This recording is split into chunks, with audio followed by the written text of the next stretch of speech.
Hi, this is Jeff Taylor with America's Tiniest Food Broker, and I'm here today with Chef Frank Kuhn from G&S Packaging Solutions to show you, at home, how to cook a steak. I'm turning it over now. Well, thank you, Jeff. Everyone, today what we're featuring is a Piedmontese Bavette Steak. Now, what the Piedmontese beef basically is, it's a heritage cattle that originated in the Italian Alps years ago, and it's a very unique breed of cattle. You see, with Piedmontese beef, it happens to be much lower in saturated fat, much lower in calories, and much higher in protein.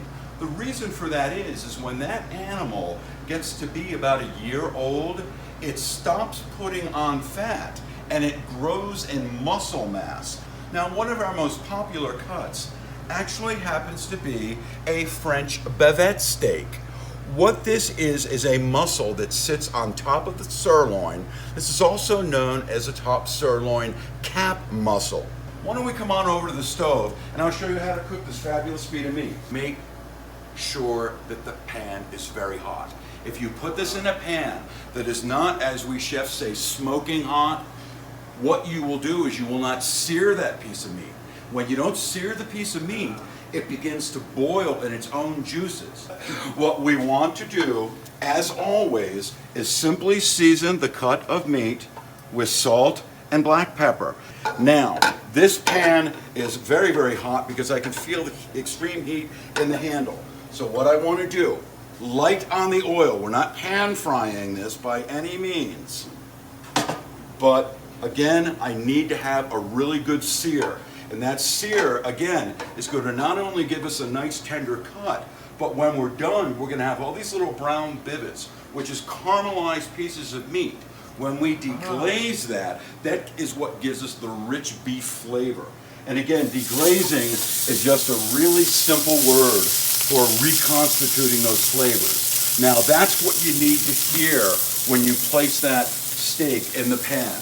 You can use this method for ribeyes, for tenderloins, and for New Yorks. Actually, most of the high-end restaurants, five-star restaurants in the United States, actually saute most of their cuts of meat. Wow. Let me ask you, Chef Frank. Please. So to back up, you are getting the pan hot first and then putting the oil in it and then the steak. Yes, absolutely. And you want to make sure that you use a fluid fat like a salad oil or an olive oil. Okay. Okay. Needless to say, you really do not want to touch the meat. Big mistake that people make. They start moving it around. Again, caramelizing or browning the steak is imperative. Now, the easiest way to determine when to flip the steak for a medium rare steak is you'll start to see small blood globlets surfacing to the meat. I didn't have. So you were saying that, Chef Frank, that when you start to see little blood droplets come to the top of the Correct. steak, that means you'll see that moisture coming up to the top, then you want to flip it over. Many people will make the mistake of just doing this, flipping it back and forth, back and forth. Okay. And again, you don't get the maximum caramelization in the steak when you do that. Coming back to me, I would think it looks like it's burning. No, actually it's not. I'll show you the bottom of this right now. Look at, we're getting a really good sear all the way around there. We still have a little bit, but you see that beautiful caramelization there? That's actually flavor bits that we have. So it's smoking hot. How the next question is, how long do I leave it in the pan at smoking hot? And what I'm hearing is until you see little blood droplets on the top of the steak. That's correct. Okay, how many minutes would that be? That would be, for a steak this thick, which is just under 3/4 of an inch, I would give it about 3.5, 4 minutes per side. Now, we're going to flip this over. See all that nice caramelization on the outside? You see all that? Wow. That's perfect for us. Yeah. Like there. So now how do we tell when it's ready to go? Just once again, you're feeling for firmness. Exactly. So now you're taking it off the pan because Right. how did you want this one? I want to get rid of that brown fat. I do not want that in there. Now I'm going to turn my pan down to low, very, very low. And this is the fun part. Oh, a little bit more fat. And this is the fun part. You want to first add a little bit of an acidulant.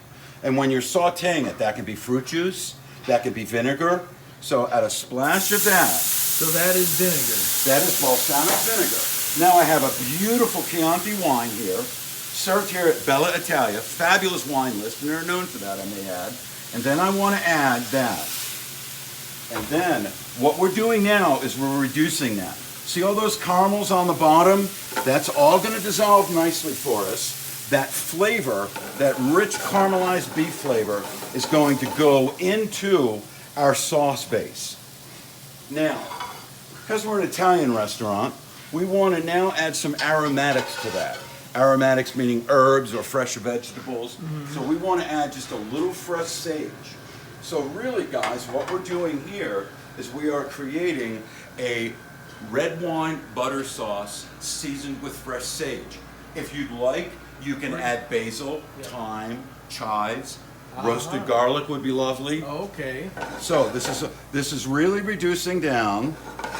And what temperature do you have this on? And what temperature have you had it on throughout the cooking process? Believe it or not, I've had this on about 3/4 of the way, which is awfully hot. You ever wonder why Chinese food, the meats are so tender? Right. Because that wok is about 600 degrees when they cook it. So, hey, take a look here if you could. Take a look at how the bubbles are thickening and thickening and thickening. That's when we get to the perfect reduction. Pull that down. Now, this is the basis for any wine sauce. If I was using white wine and making a chicken dish, I would take my white wine and just reduce it down quickly. At this point, I could add a splash of cream. But this is the basis, and this is where people mess up. Give it 1 second. Now, I simply want to add my room temperature whole butter. Now you've turned that completely off. Turned it completely off. And this is where the sauce is at. And just, oh, sorry, Chef Giuseppe, I'll clean up your floor.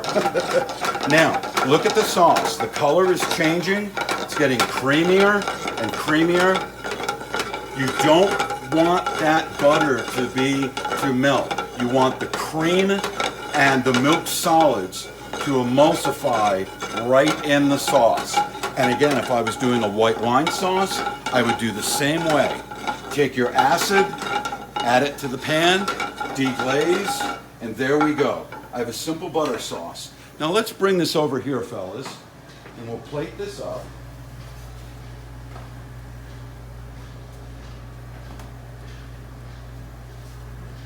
And again, because of the nature of a bavette, these muscle fibers, that grain runs from one end to the other. You don't want to just put this on a plate and go at it with a knife and fork. That's not the way the muscle is. Again, just like a flat iron. What we want to do is cut this on a bias. The grain is going lengthwise. I want to cut it across like that. And look at that, folks. Beautiful medium rare. And this is why when you order a bavette in a restaurant or a flat iron, it's always in what we call a fan. And this will give it a completely different mouthfeel and edibility. Oh, excuse me. Nice and fanned out like that. And because we're in a restaurant, I want this to be professional. You always wipe your plate. I'm going to put some risotto, which is a special Italian carnaroli rice that you cook slowly, and you finish it with butter and cheese.